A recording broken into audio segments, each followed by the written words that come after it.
నటుడిగా, రాజకీయ నాయకుడిగా, బసవతారకం క్యాన్సర్ ఆసుపత్రి చైర్మన్ గా నందమూరి బాలకృష్ణ విశిష్ట సేవలను గుర్తించిన భారత ప్రభుత్వం దేశంలోనే 3వ అత్యున్నత పౌర పురస్కారమైన పద్మభూషణ్ అవార్డుతో సత్కరించింది. 5 దశాబ్దాలుగా సినిమా రంగానికి సేవలందించిన నందమూరి నటసింహం బాలకృష్ణకు పద్మభూషణ్ అవార్డు రావడంతో ఆయన అభిమానులంతా పండుగ చేసుకుంటున్నారు. ఇప్పటికే పలువురు సినీ ప్రముఖులైన చిరంజీవి, ఎన్టీఆర్, మహేష్ బాబు, పవన్ కళ్యాణ్, రాజమౌళి సోషల్ మీడియా వేదికగా బాలకృష్ణకు విషెస్ తెలిపారు.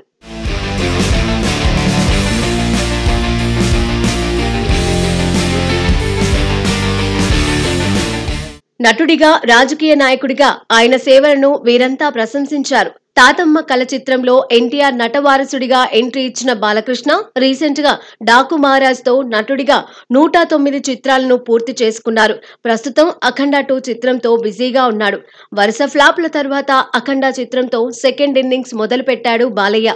అఖండ, వీరసింహారెడ్డి, భగవంత్ కేసరి, రీసెంట్ గా డాకు మహారాజ్ చిత్రాలతో డబుల్ హ్యాట్రిక్ హిట్స్ కొట్టి అభిమానుల్లో ఆయనకున్న బలమేంటో మరోసారి నిరూపించారు మన బాలయ్య. 2014లో రాజకీయాలలోకి ఎంట్రీ ఇచ్చిన బాలయ్య హిందూపురం నియోజకవర్గం నుంచి ఎమ్మెల్యేగా ఘన విజయం సాధించాడు. ఆ తర్వాత హ్యాట్రిక్ హిట్స్ తో రాజకీయ నాయకుడిగా కూడా సత్తా చాటుకున్నారు. ఈ 2 అంశాలు కెరియర్ పరంగా, రాజకీయ నాయకుడిగా అతడికి బెస్ట్ గా నిలిచింది. ప్రస్తుతం బాలయ్యకు వచ్చిన అవార్డును ఆయన ఫ్యాన్స్ అంతా సెలబ్రేట్ చేసుకుంటున్నారు.